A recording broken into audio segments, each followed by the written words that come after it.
Hindi Sara, ko ako ni imuhang amahan. Hinungdong pa baka sa kuha kay basin mabulok ko din ni. Wa, intawan ko day.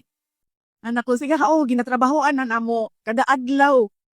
Di na ko makatulog kay maguna-una ko.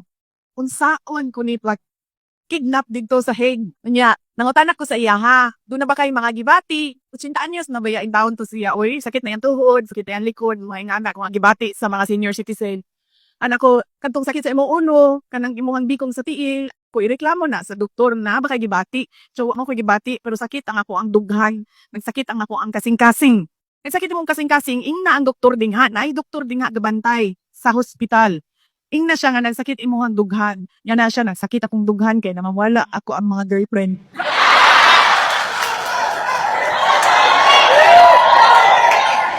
Noon ko sa iya, ko ayaw kaguol. Ayaw kaguol.